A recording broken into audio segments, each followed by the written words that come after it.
Ahmad Dhani menyaingi Giring Niji for President. Jadi gini,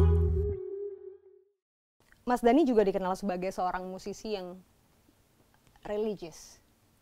Orang melihat Dhani spiritual ya, spiritual lebih tepat untuk mengungkapkan apa yang Mas Dhani lakukan. Religius kurang lah, spiritual. Spiritual ya. Seberapa matter sih agama ataupun kepercayaan itu buat Mas Dhani? Seberapa apa? Seberapa Mas Dhani yakin matters gitu sama hidup Mas Dhani? Begini ya, saya lahir, salahnya itu kan saya itu lahir dari seorang ayah yang memang aktivis muslim gitu loh. Partainya ayah saya kan Partai Perti, Persatuan Tabligh Islamiyah. Jadi lalu saya dijebloskan ke sekolah SD Muhammadiyah 6 tahun. Jadi mau nggak mau itu termasuk salah satu variabel yang membentuk saya seperti sekarang ini gitu. Dan saya nggak bisa melawan itu gitu kan. Jadi memang nggak tahu kenapa itu juga salah satu bukti ternyata nama itu penting. Jadi ayah saya itu punya 9 anak. Saya anak yang ke-7. 6 anak pertama ayah saya ini namanya nggak ada unsur Islamnya sama sekali. Aneh itu menurut saya. Saya juga mau menyelidiki kenapa bisa begitu. Anak yang pertama namanya Dadang Setiabudi. Terus yang kedua Diana Agustin. Terus Dodi Surya Permana. Terus tiganya juga namanya nama Jawa semua. Nah, pas nama saya dikasih nama Ahmad. Dhani Ahmad Prasetyo. Adik saya namanya Dini Nur Hayati Arifah.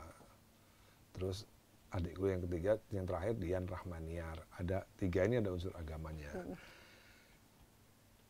Di antara kakak-kakak saya memang yang paling mendalami agama itu ya saya memang. Hanya gara-gara ada nama Ahmad aja di dalam nama itu gitu loh. Berat di nama. Ternyata penting gitu, ternyata nama itu ternyata penting gitu. Ini kejadian yang fakta ya gitu.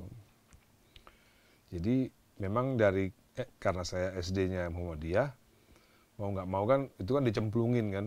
Kalau kamu nonton film, kalau kamu baca buku Asterix kan Obelix kan kecemplung tuh di tungku obat kuat, makanya dia kuat kan Obelix kan ya. Mungkin ayah saya juga mencemplungkan saya ke SD Muhammadiyah supaya saya lebih cenderung punya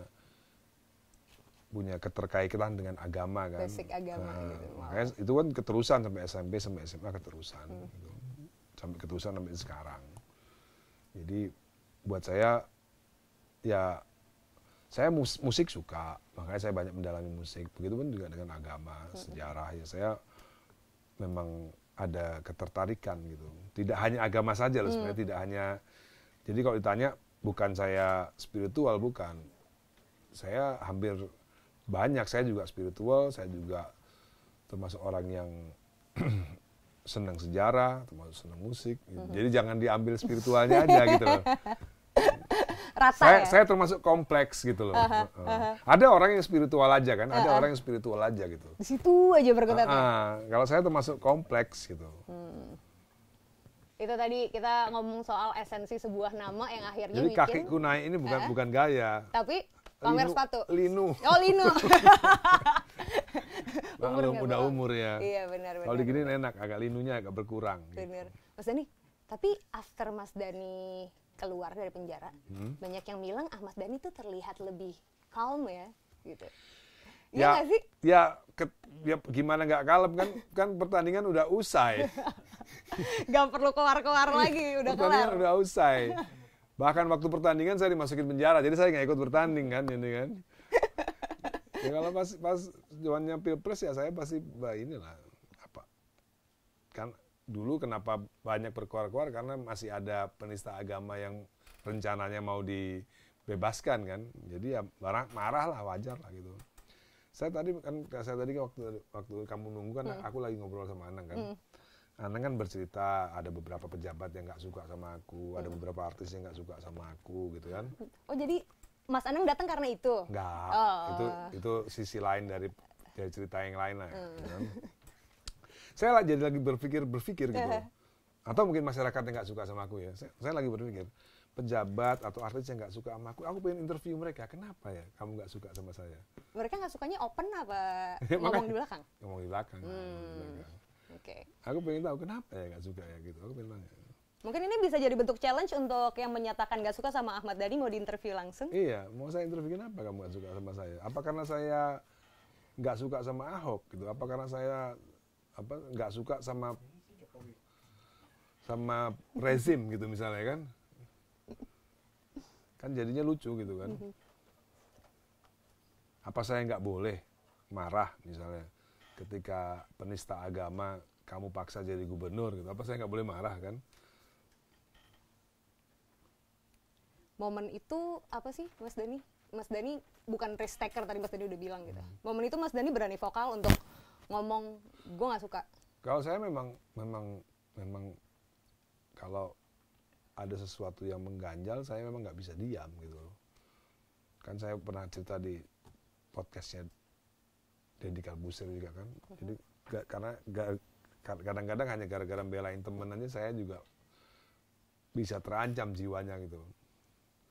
Saya pernah cerita sama Dul juga waktu saya diantarin ke penjara. Ya ini memang ayahmu seperti ini. Aku nggak bisa diem ketika ada penindasan, ketika ada ketidakadilan, memang saya nggak bisa diem. Gitu. Dan itu keterlaluan gitu. Kalau itu memang waktu itu memang keterlaluan, jadi saya nggak bisa diem. Jadi kan kalau orang-orang pada belum tahu kenapa saya dipenjara karena kalimat saya yang isinya bunyinya seperti ini. Siapapun pendukung penista agama adalah bajingan yang perlu diludahi mukanya. Gara-gara itu. Saya pengen tanya sama orang yang benci sama saya, salahnya di mana kalimat itu gitu. Tendensius gak sih Mas Dhani? Untuk memang orang-orang yang ada di belakang pendukung. Apapun itu kan kalimatnya kan universal. Siapa saja yang mendukung penista agama, bukan penista agama Islam ya. Siapa saja yang mendukung penista agama adalah bajingan. Penista agama kan bajingan. Pendukungnya juga bajingan. Salahnya di mana kalimat itu? Nggak ada. Sampai sekarang saya masih bingung. Ternyata kebebasan mengemukakan pendapat itu ternyata belum ada. Gitu. Belum ada kebebasan. Gitu. Oke. Menyambung tentang hal itu dengan kejadian yang kemarin aku sempat approach ke Mas Dhani sebelumnya. Jering. Banyak orang yang berpendapat bahwa sebetulnya sangat nggak kontekstual pasal yang dikenain ke Jering gitu. Mas Dhani sebagai orang yang udah pernah kena langsung pasalnya, mendekam di penjara, udah menjalani hukumannya, bagaimana Mas Dhani melihat kasus ini? Kalau saya bilang meskipun nanti Jering itu diadili ya, saya bilang secara hukum nggak akan kena. Kalau yang digunakan adalah pasal ITE itu sebenarnya sama dengan pasal saya yang waktu di Surabaya itu. Secara hukum bisa divonis bebas, secara hukum ya. Tapi kalau ada intervensi lain ya bisa masuk. Tapi itu nggak kayaknya dia bukan pasal saya yang Twitter itu beda. Dia kayaknya pasal saya yang di Surabaya. 27 ayat 3 kalau saya nggak salah. Iya, bukan 28. 28 tuh ujaran kebencian kan? Iya. Itu seperti pasal yang saya di Surabaya. Itu ada jurisprudensi waktu Alfian Tanjung bikin di medsos bahwa PDIP sarang PKI, itu vonisnya bebas.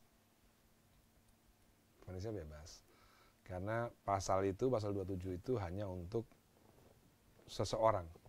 Bukan kelompok gitu. Jadi menurut saya kalau tidak ada intervensi, Jering bisa bebas di pengadilan nanti. Tapi misal kalau memang kenanya pidana, kemarin aku sempat wawancara Mas Kadri Muhammad ngomongin soal dari sisi hukum melihat bagaimana kasus Jering ini gitu. Tapi kalau misalnya Mas Dhani melihat ini dari kacamata seseorang yang juga pernah kena dan Jering is not the only one. Saya bicara dari kacamata hukum. Kalau kita baca KUHP R. Susilo, kan KUHP kan seperti Al-Quran, ada tafsirnya. Tafsir yang paling terkenal tuh karangan R. Susilo, nggak ada lagi. Di situ disebutkan bahwa memang pasal itu untuk menjerat manusia, bukan menjerat kelompok.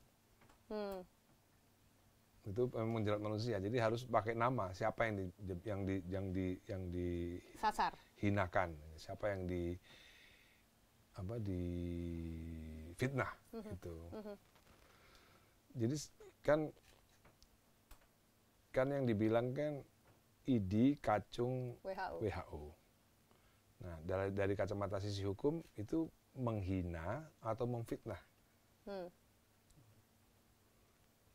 Kalau dibilang memfitnah, ya itu pasalnya harus menyebut nama orang. Karena itu tadi seperti saya bilang, waktu Alfian Tanjung berkata bahwa PDIP sarang PKI, di pengadilan bebas murni. Terbukti tidak bersalah karena memang pasalnya tidak menjerat institusi atau kelompok tertentu. Kecuali ada intervensi lainnya, itu kan tergantung hakimnya nanti. Karena hakim bukan kadang-kadang, bisa jadi tidak melihat fakta hukum. Bisa tergantung keyakinannya hakim aja. Gitu. Subjektif. Iya, jadi saya tidak bicara soal orang yang pernah, tapi saya benar-benar belajar kasus itu. Karena saya kan pernah kena kan, jadi saya belajar beneran. Mas Dhani riset tentang semua hal dong. Yang berkenaan tentang itu. Jadi memfitnah, terus mencemarkan nama baik, itu bahasanya beda-beda tuh. Jering nggak sendirian loh Mas Dhani. Ada juga Anji yang belum lama kena urusan meragukan foto pasien COVID-19 di dalam ruang perawatan yang diambil foto sama fotografernya Gio. Kita kan nggak banyak tahu bahwa kita ini kan harusnya kan ngikutin Belanda kan soal hukum kan. Di Belanda sendiri udah nggak ada itu ITE. Undang-undang itu udah nggak dipakai di Belanda. Kenapa kita masih make gitu? Hanya untuk memberangus pendapat-pendapat yang berlawanan. Mas Dhani? Kayaknya makanya ketika saya ditahan, itu kalau misalnya masuk berita di dalam dunia, saya sangat menyayangkan juga kenapa nggak masuk beritanya nggak masuk internasional gitu. Karena kalau berita itu keluar di internasional, Ahmad Dhani di penjara misalnya, famous musician masuk penjara karena ngomong idiot, itu dunia ketawa pasti. Nggak ada di dunia seperti itu, nggak ada. Kita ini hukum kita seperti kayak ketinggalan berapa ratus tahun. Di dunia nggak ada. ITE itu nggak ada.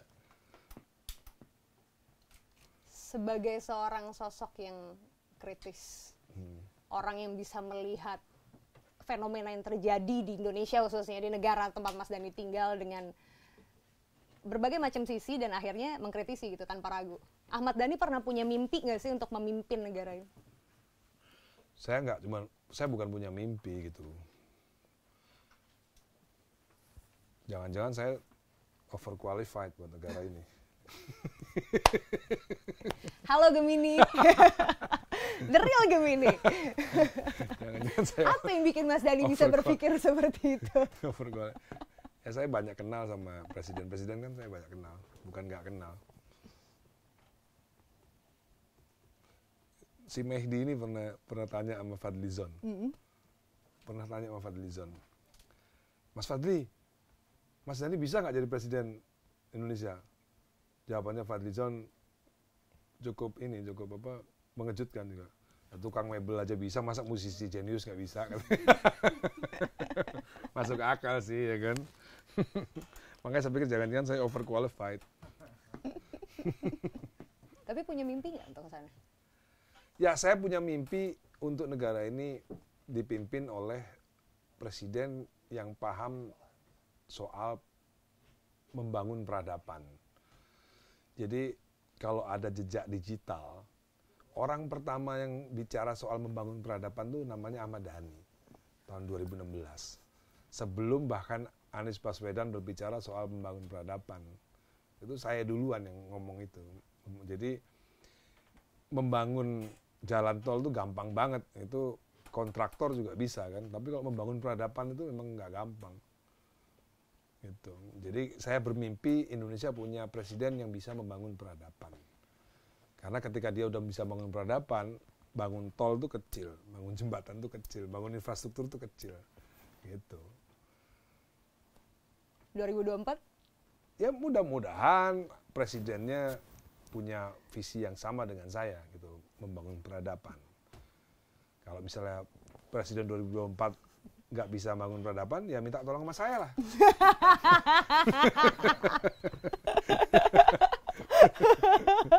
Berarti sebetulnya jalan cukup terbuka untuk siapapun yang mau menggandeng Ahmad Dhani maju ke pucuk pimpinan tertinggi Republik Indonesia ya? Nggak usah harus digandeng. Nggak usah digandeng? Nggak usah harus digandeng, tinggal minta tolong aja nanti kalau udah jadi presiden gitu.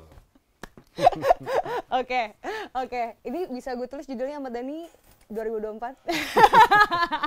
Konspirasi. Ahmad Dhani menyaingi Jering, Ahmad Dhani menyaingi Giring Niji for presiden. 2024 presiden kita musisi. Oke. Mas Dhani, so far dari perjalanan hidup Mas Dhani yang udah asam garam banget gitu ya dengan semua yang udah Mas Dhani gapai. Apa sih yang belum kecapai? Saya sih sebenarnya sudah merasa saya orang yang cukup bisa punya rasa bersyukur yang baik. Saya termasuk makhluk Tuhan yang punya cara untuk bersyukur dengan baik gitu. Menurut saya sudah punya semuanya. Jadi kalau ditanya apa yang belum tercapai, ya nggak ada, semua menurut saya sudah tercapai gitu. Karena pada akhirnya ternyata kenikmatan hidup buat saya itu adalah ketika bangun pagi, bangun pagi nih, yang dilihat pertama adalah istri yang seksi lagi tidur, ya kan? Terus lihat anak yang lucu lagi tidur, anak-anak saya yang kecil kan, yang sekarang kan ada Safia, ada Muhammad Ali lagi tidur, terus bercanda sama mereka, itu menurut saya itu udah selesai. Apalagi yang lebih indah dari itu gitu. Oh, dia mantuk-mantuk loh, kayak sok tahu aja. Emang udah punya anak? Udah punya anak deh. Oh, udah punya anak ya. Oke, last but not least, banyak orang yang udah menunggu karyanya seorang Ahmad Dhani. Dalam waktu dekat lagi bikin apa aja Mas Dhani? Kalau saya sih untuk ngisi konten di YouTube aja sementara ini. Nanti kalau punya rezeki, mudah-mudahan saya bisa memberikan satu kontribusi musik Indonesia yang lumayan berbobot lah. Gitu. Kan bermusik kan nggak harus ngarang lagu, nggak harus nyanyi kan. Bisa juga sesuatu yang lain. Saya sedang rancang sesuatu lain yang kira-kira bisa memberikan sesuatu yang baru buat musik Indonesia gitu. Nggak cuma nyanyi, nggak cuma ngarang lagu. Ahmad Dhani, lebih prefer dipanggil Ahmad Dhani YouTuber apa Ahmad Dhani politisi? Apa aja lah, terserah. Kok ikhlas banget sih Mas? Ya selama ada Ahmad Dhani-nya itu udah satu brand yang... Oh, udah cukup. Udah satu brand yang bagus gitu loh. Oke, baiklah, karena tadi Mas Dhani bilang ingin juga turut mencerdaskan bangsa atau dengan semua konten-konten yang Mas Dhani create sekarang, boleh nggak kalau aku challenge Mas Dhani untuk jamming dadakan, bikin lagu dalam waktu 2 menit? Nggak mau ah. Kenapa? Kan Ahmad Dhani seorang musisi jenius. Iya, lagi nggak in the mood. Oh, lagi nggak in the mood. Oke, sayang sekali. Tolong itu di-cut, nggak jadi. Nggak apa-apa, jangan di-cut. Nggak apa-apa. Tapi Mas Dhani open ini nggak sih? Open collaboration nggak sih? Kalau gitu-gitu tuh buat Dul cocok. Buat Dul cocok ya? Kalau buat aku udah nggak cocok. Karena udah 48 tahun. Iya. Emang setua itu ya 48 tahun Mas Dhani? Nggak tahu. Menurut Mas Dhani? Kenapa bisa bilang itu nggak cocok? Ya nggak cocok aja, karena itu udah pernah saya lewati. Udah pernah dilewati. Gitu. Okay. Jangan cari ini yang selevel sama AL dulu. Oh, menurutku enggak. Karena being a musician itu kan ya profesi seumur hidup nggak sih Mas Dhani? Iya. bukan profesi kalau menurut saya. Apa? Being musician itu hobi. Belief. Hobi. Hobi. Jadi kalau dibilang Ahmad Dhani meninggalkan musik, enggak. Hobi saya main musik. Sekarang ngapain ya? Saya nyanyi, kadang-kadang saya rekam, saya masukin YouTube, saya enak-enak saya sendiri aja, gitu kan? Karena itu hobi saya main musik. Gitu. Musik itu hobi. Emang harus ada moodnya. Ya, iya, ada moodnya. Ikutin flow-nya. Oke. Mas Dhani, yang terakhir deh. Karena kita nggak jadi jamming, karena nggak jadi denger nge-challenge Mas Dhani bikin lagu dalam waktu 2 menit, mungkin ada pesan untuk teman-teman. Kecuali gini, Mas Dhani. Gimana? Saya ada 100 juta nih. Nah, saya challenge Mas Dhani ngarang lagu. Nah, itu mungkin saya mood langsung. Pak RT, mohon maaf tolong disediain duitnya. Ini kan YouTube show dengan biaya besar. Sama dikondisikan lah, gimana sih narasumber sampai nolak nih. Oke, nggak apa-apa Mas Dhani. Next time, kalau saya punya 100 juta saya balik lagi ya. Oke. Mas Dhani, terakhir dong mungkin ada sedikit pesan ataupun ajakan untuk tadi mungkin para orang-orang yang merasa nggak suka sama Ahmad Dhani atau orang-orang yang udah rindu sama Ahmad Dhani yang bikin sesuatu yang baru lagi, mungkin something silakan. Ya kalau nggak suka sama saya itu memang harus diteliti kenapa nggak suka sama saya. Kalau beda politik ya wajar ya, maklum ya. Kalau beda pandangan politik itu nggak bisa, ya mau diapain lagi kan. Kalau musik ya tunggulah, saya butuh beberapa rezeki untuk bisa bikin sebuah konser musik yang baik gitu. Mohon doanya lah. Amin. Soon nih tapi Ya. sini. Pengen nih. Oke, kalau begitu. Karena yang akan saya buat memang dibutuhkan duit yang banyak. Gitu. Mungkin tayangan ini akan menarik investor ataupun sponsor untuk Donatur. donatur untuk memodali warga Pondok Indah ini bikin konser. Oke, kalau gitu. Karena konsernya di Praha. Oh ya, wow. Iya, Oke. Jadi agak mahal. Agak mahal. Baiklah kalau gitu Mas Dhani, makasih banyak ya Mas Dhani. Thank you sama-sama. Atas kesempatannya, thank you so much. Jangan lupa didengerin The Temptation-nya di tengah waktu Keren. sibuknya Ahmad Dhani. Album dibuat 1973 tapi bikin judul albumnya 1990. 1990. Sungguh mengecoh sekali. Oke.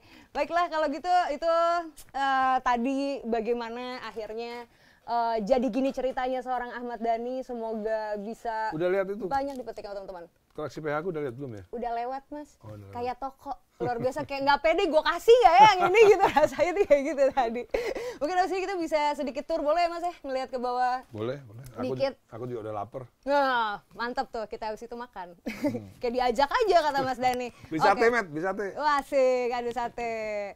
Oke, itu tadi obrolan gue sama Mas Dhani, teman-teman. Semoga jadi gini ceritanya Ahmad Dhani ini bisa menjadi jawaban atas kerinduan teman-teman atas karya ataupun kemunculan seorang Ahmad Dhani yang sekarang lebih aktif di YouTube. Bisa dijumpain di kolaborasi YouTuber yang lagi banyak bikin kontennya sekarang. So, gue Aziza Hanum.